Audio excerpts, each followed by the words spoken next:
नमस्कार, सिने आजकल न्यूज में आपका स्वागत है। मैं हूं आपके साथ चेतना चौधरी। चलो रुक करते बड़ी खबरों की ओर। मैं आरा से चल करके आज संदेश प्रखंड में पहुंचा हूं। ये देखते हैं कि आज किन किन पदाधिकारियों से भेंट हो रहा है। उप प्रमुख चैम्बर में उपस्थित हैं। जैसा कि जनता द्वारा ये सुना गया है कि उप प्रमुख अपने कार्य के लिए एक अच्छे जनप्रतिनिधि के रूप में जाने जाते हैं। प्रमुख जी, आप कब चुनाव जीत करके आए? हम 2016 में चुनाव जीत कर आए। आए तो कैसा महसूस हुआ आपको? आए तो मुझे बहुत ही अच्छे महसूस हुआ। प्लस में मुझे जनता के प्रति कुछ सेवा करने का मौका मुझे महसूस है कि इस प्लेटफॉर्म से मैं जनता के अच्छा मदद कर पाएंगे। अफसोस है ये सीएट मीडिया का दल ने उप प्रमुख से, यानी ये पूर्व उप प्रमुख परामर्शदात्री समिति सदस्य, परामर्शिक समिति सदस्य, उपाध्यक्ष ने जो ये स्टेटमेंट दिया, ये बहुत ही दुर्भाग्य है। क्योंकि जनता के लाभ के लिए, मजदूरों के हित के लिए जो कार्य करना चाहिए मनरेगा का, वो कर नहीं पड़ रही है, बल्कि इनके द्वारा जो कहा जा रहा है, यानी ये लूट का केंद्र है। दूसरी तरफ जल वितरण प्रणाली से लेकर के आंगनबाड़ी केंद्र तक अनेकों प्रकार की बुराइयां व्याप्त है, जो कि इन लोगों के द्वारा सुना गया। ये बहुत ही दुर्भाग्य है।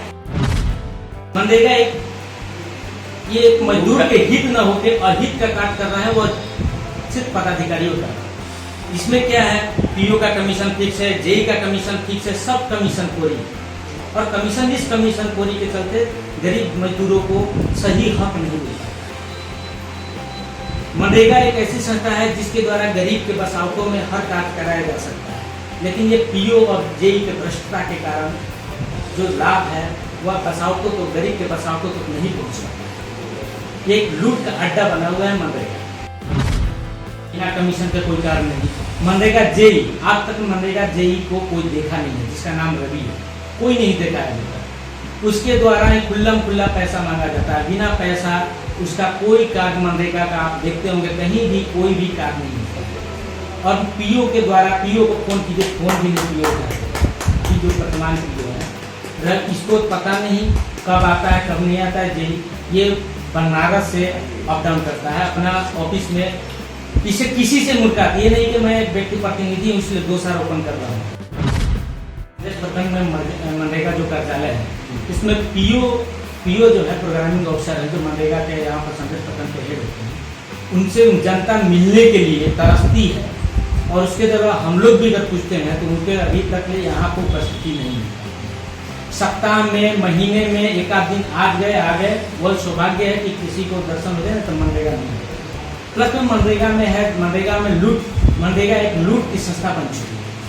मनरेगा ऐसे तो सरकार द्वारा निर्धारित की है कि गरीब मजदूरों के लिए, हित के लिए है, लेकिन ये हित नहीं, ये अहित के लिए है। वह एक मतलब मनरेगा के पदाधिकारियों को जेई का ये इनकम का स्रोत हो चुका है मनरेगा पीओ द्वारा। या आंगनबाड़ी में किस प्रकार की व्यवस्था चल रही है, इसके संबंध में आपने कुछ जानकारी प्राप्त किया? नहीं, मैंने अभी तक विद्यालय का देखा। विद्यालय का से अभी तक बच्चों के अभिभावकों द्वारा कोई ऐसा हमारे पास कंप्लेन नहीं है। यदि आंगनबाड़ी के, तो आंगनबाड़ी के पोषाहार का वितरण नहीं होता है। कुछ गिने चुने आंगनबाड़ी हैं जो ऑलरेडी आपको उसको अपना माप के द्वारा वो सही वजन बच्चों को प्रोवाइड कराते हैं। लेकिन कुछ आंगनबाड़ी ऐसे भी हैं, अगर इसका एक जीता जागता उदाहरण देखिए, हमारे ही पंचायत में 112 नंबर वार्ड है, 112 नंबर जो कोड है, आंगनबाड़ी का कोड है, उसका सेविका है रेशा बंद।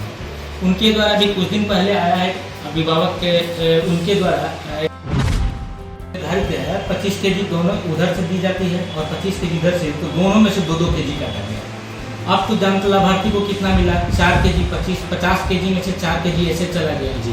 और 4 kg के बाद भी उसको घर में जाकर तोला तो उसको 1 kg 2 kg कम मिलता है, यानी मिला जुला कर 5 kg उसको कटौती है। लेकिन इस संबंध में कोई भी व्यक्ति आपके पास शिकायत किया? नहीं, इस संबंध में मुझे भरवेटम मौखिक रूप से कहा गया मौखिक रूप से कह रहे हैं तो मौखिक रूप से आप किसी पर कार्रवाई नहीं कर सकते जब तक जनता आपको लिखित आवेदन नहीं दे। आप कार्रवाई करने किस पर कार्रवाई कीजिएगा? करवाने की जनता दोषी है। जनता बिल्कुल रूप से है, जनता सहयोग इसमें नहीं कर पाती है। जनता क्या है कि सोच रही कि चलो मिल रहा है ना, जो मिल रहा है उसी में उसको प्रणाली द्वारा 2 केजी उधर से 2 केजी इधर से, मतलब दोनों साइड से। एक तरफ अभी तो वर्तमान में फ्री का है, फ्री का सरकार कोरोना काल के चलते फ्री में व्यवस्था की हुई। उस व्यवस्था में है कि आपको मान लीजिए कि सिलावे के 5 अगर लाभार्थी हैं तब 25 केजी उसको राशन दिया जाता है। 3 किलो चावल और 2 किलो गेहूँ, लेकिन उसके 25 किलो हुआ जो एक निर्धारित है कि वो मिल रहा है, लेकिन 25 केजी जो है फ्री में दिया जा रहा है सरकार को। दोनों में से 2 केजी उधर से भी 2 केजी इधर से भी, 4 केजी काट लिया। उसके बाद वजन घर पर जाकर तोड़ोगे उसमें भी 1 केजी कम मिलता है। जन वितरण प्रणाली के दुकानदार जो है वह जनता द्वारा सरकार द्वारा निर्धारित मूल्य है उससे वो दाम बढ़ाकर ज़्यादा नहीं देती। उसके बाद में जनता के दूसरी रूप है कि ये तो पहले है कि पीडीएस दुकानदार द्वारा जनता से आपको दाम बढ़ाकर सरकार द्वारा निर्धारित है इस रेट से दाम बढ़ाकर लिया जाता है। दूसरी चीज़ है कि जो वजन देती है पीडीएस दुकानदार, जो वजन देते हैं वह हमारे जो पीडीएस दुकानदार जो जनता के लाभुक को जो राशन दिए, अगर वो राशन जाकर घर पर अगर जनता द्वारा लाभुक द्वारा मापा जाए तो उसमें भी उसकी कटौती होती है, कम मिलता है।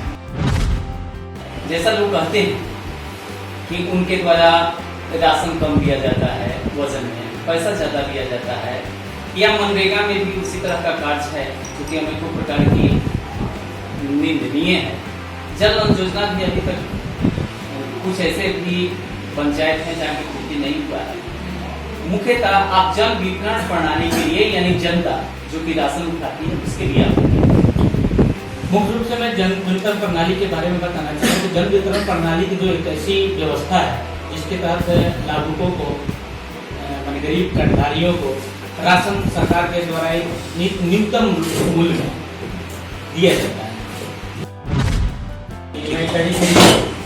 सभी क्षेत्रों में बसावटों में पीसीसी का कार्य, इसमें नली जली का काम, आरा उड़ाही, कराहा उड़ाही, प्लस में जनता से संबंधित जो भी शिकायत मिले, लिखित रूप से आवेदन मिले, उसके मैं संपूर्ण अपने से भरपूर प्रयास करके उसका समाधान किया। निश्चित है कि समाधान किया, लेकिन आपको जनता ने किस रूप में देखा?